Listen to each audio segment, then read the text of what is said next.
tudo bem?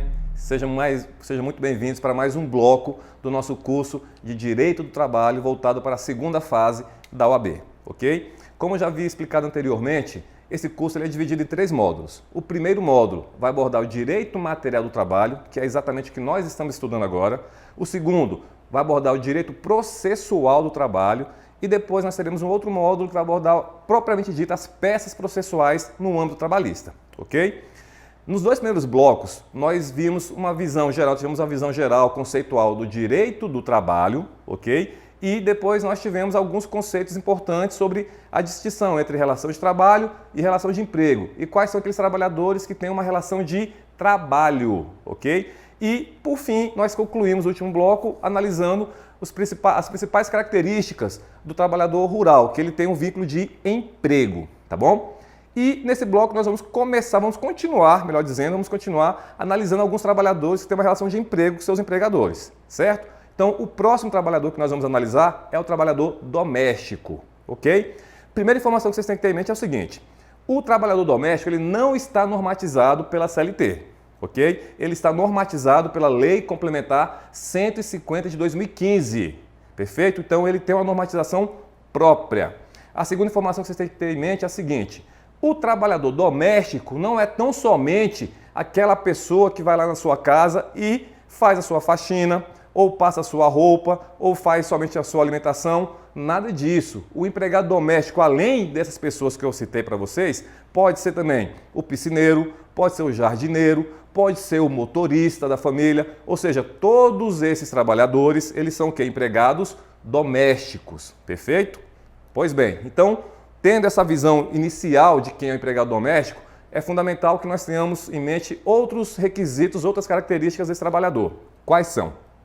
O empregado doméstico é aquele trabalhador que presta serviço para a pessoa ou para a família. Mas onde que é essa prestação de serviço? Essa prestação de serviço é no âmbito residencial desta pessoa ou dessa família, ok? E outra característica é que não há o intuito de lucro dessa família e dessa pessoa, ok? Ou seja, do empregador, o empregador do trabalhador doméstico, ele não visa o lucro.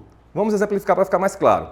Por exemplo, se você contrata um trabalhador para fazer a sua alimentação diária para consumo próprio da família ou consumo dessa pessoa que contratou um trabalhador, esse empregado, ele é o quê? Ele é um empregado doméstico. Por quê? A produção dele, o trabalho dele não visa o quê? Não visa o lucro dessa família, ok? Por outro lado, se você contrata essa pessoa para fazer a alimentação diária nessa casa e o empregador faz, por exemplo, as suas marmitas para vender fora da sua residência, visando o quê? A comercialização, visando o lucro desse trabalho do empregado, aí sim essa pessoa deixa de ser empregado doméstico, tá bom? Ele vai ser empregado lato sensu, mas ele não vai ser o quê? Não vai ser empregado doméstico, tá? Então, muito cuidado com essa diferenciação. Se o labor desse trabalhador visar lucro dessa família ou lucro da pessoa que está contratando, ela deixa de ser empregado doméstico e vai ser um trabalhador normal. Agora, se o seu labor não tem como consequência o lucro dessa família ou dessa pessoa, aí sim estaremos diante de um empregado doméstico. Perfeito? Vamos dar continuidade. A Lei Complementar 150 traz algumas características essenciais do trabalhador doméstico. Vamos à primeira.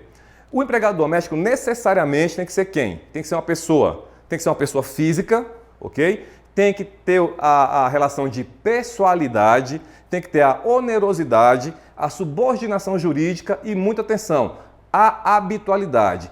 Esta habitualidade, para caracterizar esse trabalhador como trabalhador doméstico, essa habitualidade tem que ser no mínimo 3 vezes por semana.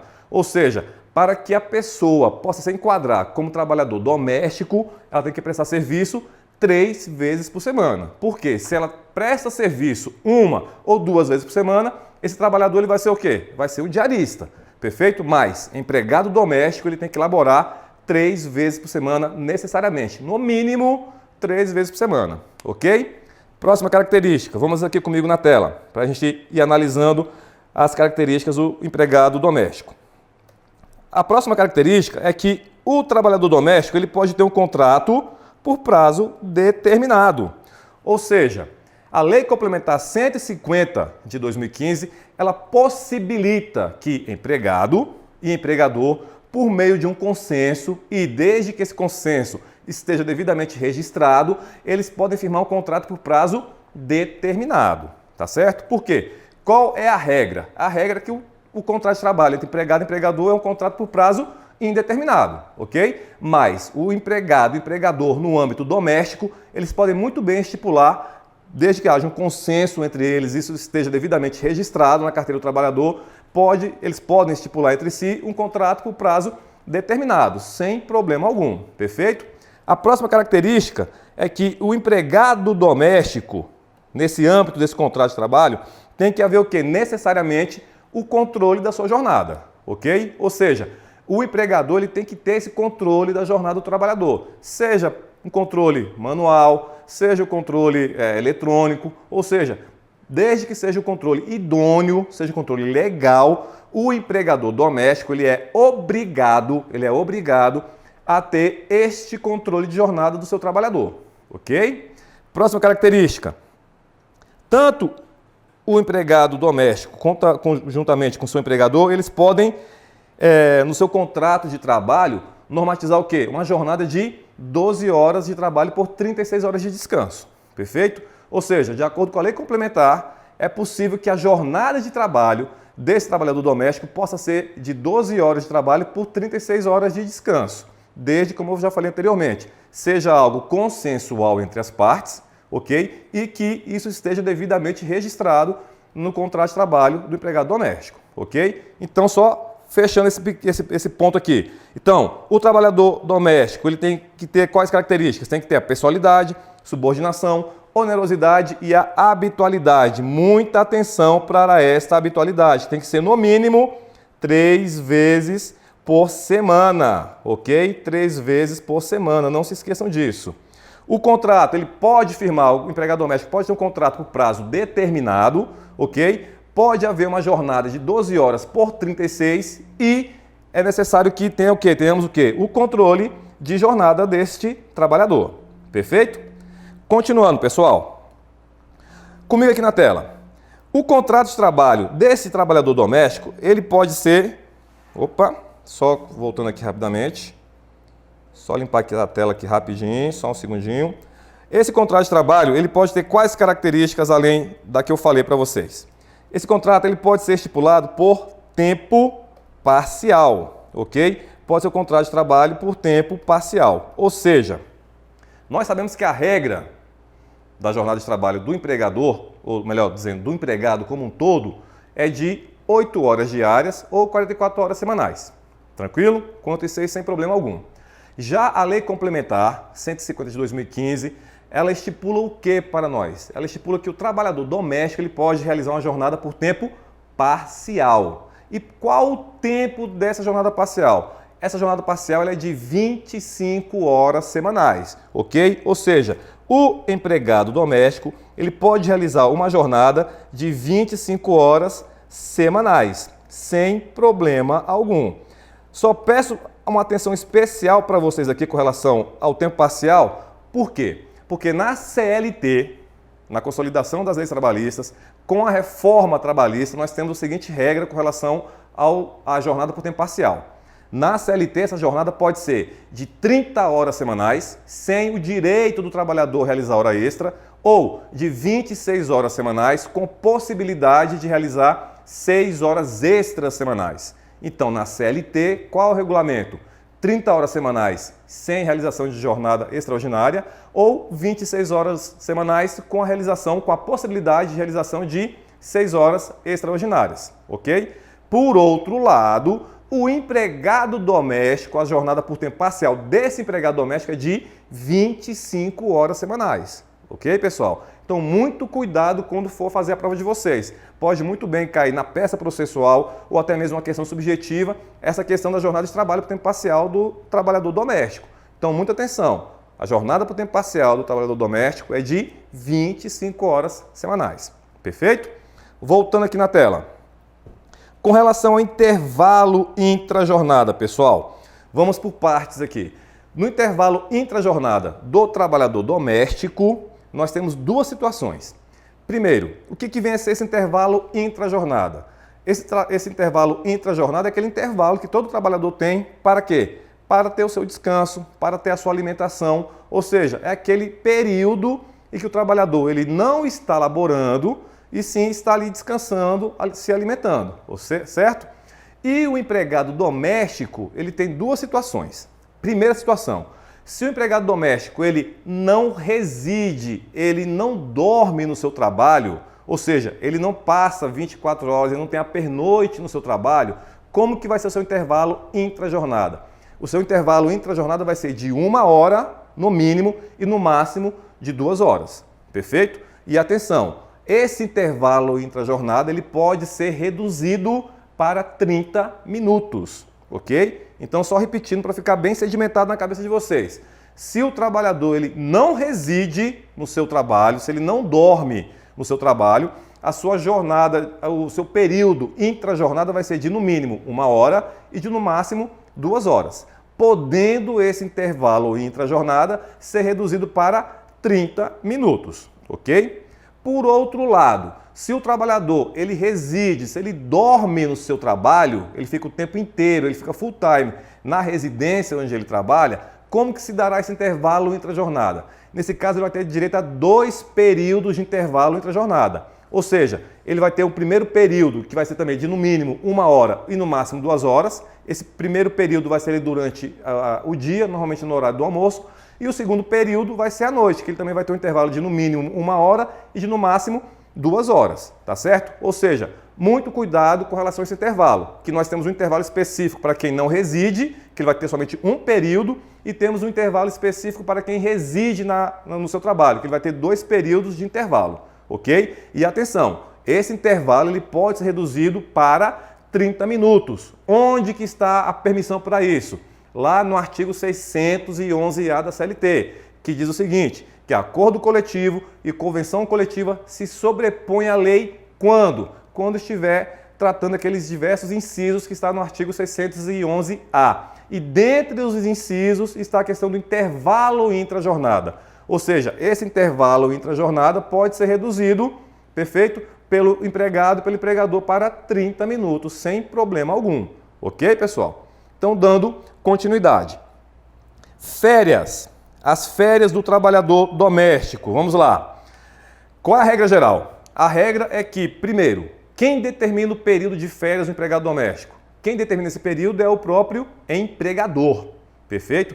Então, o empregador é que determina quando o empregado doméstico vai usufruir das suas férias. Tá certo? Ou seja, o trabalhador doméstico ele tem que elaborar durante o ano, que é o seu período aquisitivo. Quando eu estiver falando de férias, vou detalhar isso com muito mais calma, mas só para situar vocês a situação, tá bom? Ou seja, o empregado doméstico ele tem que elaborar um ano para ter o direito ao seu período aquisitivo e depois ele tem que, aí o empregador tem o período que? Concessivo, que é o período que o empregador tem para conceder as férias. Ou seja, o empregador é quem decide quando que o trabalhador vai usufruir das suas férias, tá certo?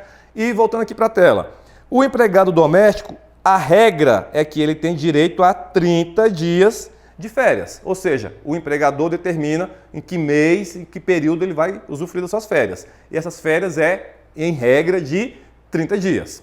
No entanto, desde que haja um acordo entre as partes, estas férias podem ser parceladas em 2 períodos, pessoal, em 2 períodos, sendo um dos períodos de pelo menos 15 dias, ok? Então, muita atenção. O empregado doméstico, qual é a regra geral? Ele vai usufruir de 30 dias de férias, perfeito?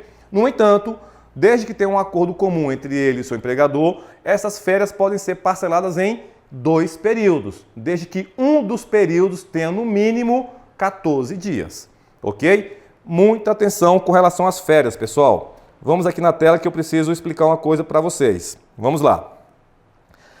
Vamos aqui acompanhar na tela com calma. Na CLT, a CLT determina o quê? A CLT determina que, em regra, as férias são de 30 dias, perfeito? 24 dias, pode ser também de 18 dias ou de 12 dias, sem problema algum. desde que respeitado o mínimo de faltas injustificadas. Ou seja, para o trabalhador gozar de 30 dias, ele tem que ter até, atenção, até 5 faltas injustificadas. Perfeito? Se ele tem de 6 faltas até 14 faltas, ele vai ter quantos dias de férias? 24 dias. Se ele tem entre 15 dias até 15 faltas, melhor dizendo, deixa eu só apagar aqui para ficar bem claro para vocês, perfeito? Para não ter confusão. Se ficar 15 faltas ou até 23 faltas, ele vai ter 18 dias de férias. Se ele tiver de 24 faltas até 32 faltas, ele vai usufruir de 12 dias de férias. E se ele tiver mais de 33 faltas, a partir de 33 faltas, ele não terá nenhum período de férias. Perfeito? Então, voltando. Na CLT, pelo artigo 130, a regra é que o trabalhador ele pode ter 30 dias, 24 dias, 18 dias ou 12 dias de férias, a depender da quantidade de faltas injustificadas que ele venha a ter. Perfeito? Voltando aqui para a tela, pessoal. Já a Lei Complementar 150 de 2015, que é a Lei Complementar Específica do Trabalhador Doméstico, ele diz o seguinte, que o trabalhador em regime de tempo parcial, ele vai ter qual período de férias? Ele pode ter 18 dias de férias, 16, 14, 12, 10 ou 8 dias de férias. A depender de quê, pessoal? A depender da jornada que ele estiver realizando. Então, voltando aqui, se o trabalhador, se ele labora de 22 horas até 25 horas semanais, ele vai ter 18 dias de férias. Se ele labora de 20 horas até 22 horas semanais, 16 dias. E assim por diante. Se ele labora 15 horas até 20 horas, ele vai ter o período de 14 dias. Se laborar de 10 horas até 15 horas, 12 dias. Se ele labora de 5 horas até 10 horas semanais, 10 dias. E se ele labora até 5 horas semanais, o período de férias dele vai ser de 8 dias. Perfeito? Então, muita atenção. Hoje, nós temos o regime de férias da seguinte maneira. Na CLT, determina que nós tenhamos o regime de 30 dias, 24 dias, 18 dias ou 12 dias. Isso na CLT. Na Lei Complementar, nós temos o regime de 18 dias, 16, 14, 12, 10 e 8 dias. Mas muita atenção a quem se aplica esses regimes de férias. Isso que é importante vocês saberem. Vamos aqui voltar na tela de novo. Esse regime que está aqui discriminado na CLT, lá no artigo 130 da CLT, determina que todo trabalhador que trabalha em regime de tempo integral e todo trabalhador que trabalha em regime de tempo parcial vai usufruir as suas férias por este regime aqui. Ou seja, se o trabalhador, atenção, se o trabalhador regido pela CLT, se ele trabalha em regime de tempo integral ou em regime de tempo parcial, as férias dele vai ser de acordo com o artigo 130 da CLT. Perfeito? E onde que entra o trabalhador doméstico nessa história? Volta para a tela aqui. O trabalhador doméstico que trabalha em regime de tempo parcial, ou seja, aquele que labora 25 horas semanais, o regime de férias dele, pessoal, é este aqui que está na Lei Complementar 150. Perfeito? Agora, se o trabalhador doméstico se labora por tempo integral, o trabalhador doméstico labora por tempo integral, o regime de férias dele vai ser aquele que está estipulado aonde? Lá na CLT. Tá? Então, muito cuidado com as férias do trabalhador doméstico. Por isso que eu gastei esse tempo um pouquinho mais aqui para explicar isso melhor para vocês. Então, vamos lá por partes. O trabalhador doméstico, se ele labora por tempo integral, perfeito? Como que vai ser as férias dele? Onde que vai estar normatizada as férias desse trabalhador? Vai ser de acordo com o artigo 130 da CLT, perfeito? Agora, se esse trabalhador doméstico se ele labora por tempo parcial, ou seja, até 25 horas semanais, as suas férias vai ser de acordo com aquilo que está estipulado na Lei Complementar 150 de 2015, ou seja, 18 dias, 16 dias, 14 dias, assim por diante, a depender da jornada laboral dele. Tá ok, pessoal? Então, muita atenção para essa distinção do trabalhador, das férias do trabalhador doméstico. Se ele labora por tempo integral, se aplica a regra da CLT. Se ele labora por tempo parcial, se aplica a regra da Lei Complementar 150. Perfeito, pessoal? Tranquilo com relação a isso? Muito importante que vocês tenham isso em mente, tá ok? Não se esqueçam desse detalhe, tá bom? Continuando, pessoal. Então, o trabalhador doméstico, nós já encerramos esse tema. Qual é o nosso próximo tema? Hoje, agora, nós vamos dar continuidade naqueles empregados que têm uma relação de emprego, aqueles trabalhadores que têm uma relação de emprego. O próximo que nós vamos abordar é o trabalhador aprendiz. Nós vamos falar um pouquinho do aprendiz. Vamos lá, pessoal. De acordo com o artigo 428 da CLT, quem é o trabalhador aprendiz? Muita atenção. A Constituição Federal determina que é proibido o trabalho do menor de 18 anos em situações insalubres, perigosas, perfeito? Situações insalubres, perigosas e trabalho noturno. Ou seja, o menor de 18 anos, ele não pode elaborar nessas situações. E também é vedado o trabalho do menor de 16 anos, salvo na condição de aprendiz. Ok? Ou seja, se o trabalhador ele tem menos de 16 anos, no entanto, a partir dos 14 anos ele está laborando como aprendiz, isso é plenamente possível, tá? Então, voltando aqui na tela. Então, o artigo 428 diz o seguinte, que todo trabalhador de 14 anos de idade até 24 anos de idade, ele pode ser o quê? Pode ser um trabalhador aprendiz, tá ok? E quais são os requisitos? Quais são os requisitos para que essa pessoa possa ser um trabalhador aprendiz? Vamos aqui na tela. No parágrafo 3º do artigo 428, diz o seguinte, que o contrato de trabalho desse aprendiz ele tem que ser obrigatoriamente escrito, ok? Então, voltando aqui, muita atenção. Nós sabemos que o contrato de trabalho ele pode ser o quê? Ele pode ser expresso ou pode ser tácito. Ele pode ser escrito ou verbal, por prazo determinado ou por prazo indeterminado, ou em regime de teletrabalho. O contrato do aprendiz, obrigatoriamente, tem que ser um contrato o quê, senhores? Tem que ser um contrato escrito, de forma obrigatória, tá bom? Não pode ser um contrato tácito, não pode ser um contrato verbal, tem que ser um contrato escrito, tá? Próximo requisito. O trabalhador aprendiz ele tem que estar devidamente matriculado em uma escola e tem que comprovar o quê? A sua frequência nas aulas na escola. Ou seja, ele tem que estar devidamente matriculado e tem que comprovar a sua frequência. E por fim, o empregador. Tá? A empresa tem que estar inscrita em programa de aprendizagem. Ok? Ou seja, a empresa que vai contratar esse aprendiz, ela tem que estar devidamente registrada, tem que estar devidamente inscrita em um programa de aprendizagem, ok? E atenção, qual o prazo de contrato desse trabalhador aprendiz? Esse trabalhador aprendiz ele tem um contrato por prazo determinado, em regra, tá ok? Qual é o prazo desse contrato? Vamos lá, o prazo desse contrato é de até, perfeito?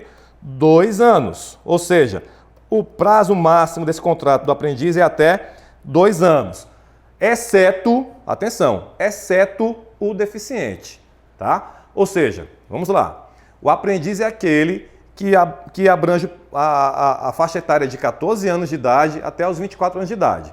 Ou seja, chegou aos 24 anos de idade, em diante, ele não pode ser mais aprendiz.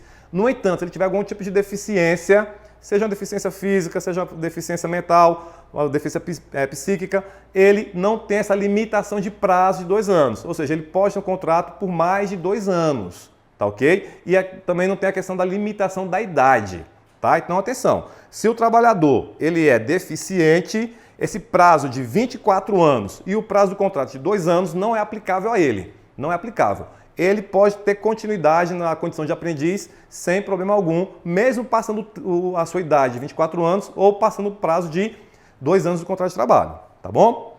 Voltando aqui para a tela, pessoal. Muita atenção para o FGTS. A regra é que o FGTS, o empregador deposita 8% do FGTS, perfeito? Só que o trabalhador aprendiz, o FGTS que é recolhido para ele é de 2%, ok? Então, muita atenção. O percentual de recolhimento do FGTS do empregado aprendiz é de 2%, enquanto a regra geral, tá? A regra é de 8%, do aprendiz é de 2%, tá bom? A jornada, pessoal, a jornada de trabalho do aprendiz. A regra é que a jornada de trabalho do aprendiz é de 6 horas. A regra é que a jornada é de 6 horas. No entanto, se esse aprendiz completou o ensino fundamental, se ele completou o ensino fundamental, essa jornada pode ser majorada para 8 horas, ok? Então, muita atenção. Qual é a regra geral da jornada do aprendiz? A regra é que essa jornada é de 6 horas. No entanto, se ele concluiu o ensino fundamental, essa jornada ela pode ser majorada para 8 horas diárias, tá bom? Extinção do contrato do aprendiz, pessoal. Esse contrato ele pode ser extinto das seguintes maneiras. Primeiro que nós temos, pode ser a pedido do próprio aprendiz, ele pode pedir a rescisão desse contrato, sem problema algum. A segunda situação é quando ele tem um desempenho insuficiente na empresa, ou seja, ele não está cumprindo aquilo que está sendo determinado para ele, então ele tem um desempenho insuficiente, então esse contrato ele pode ser rescindido. Outra situação, quando ele comete uma falta, quando ele comete uma penalidade grave na empresa, então nessa situação o contrato também pode ser extinto. E quando ele tem uma ausência injustificada na escola, que leve à extinção do contrato de trabalho. Ou seja, se o aprendiz se ausenta de forma injustificada, de forma reiterada da sua escola, não tem a sua frequência habitual na escola, esse contrato ele pode ser também rescindido. Então, só repetindo, quais são as situações? Pode ser a pedido do próprio aprendiz, quando ele tem um desempenho insuficiente, quando ele tem uma ausência habitual na frequência da escola e quando ele também comete uma penalidade dentro da empresa. Tá ok, pessoal? Tranquilo? Então essas são as características essenciais do trabalhador aprendiz. Tá ok? Continuando, pessoal. Como eu já havia dito para vocês, já estava no slide anterior, eu coloquei aqui só para reforçar. Então, isso aqui eu já falei, que são as questões do FGTS, trabalhador, a jornada de 6 horas e o aspecto da extinção do contrato de trabalho. E nós vamos falar brevemente agora do trabalho do adolescente, tá ok? Que é um tema que eu vou deixar para o próximo bloco, que a gente vai abordar aqui as principais características desse trabalhador adolescente, para a gente dar continuidade naqueles trabalhadores que têm uma relação de emprego, ok? Muito obrigado. Não saia daí, daqui a pouco eu volto.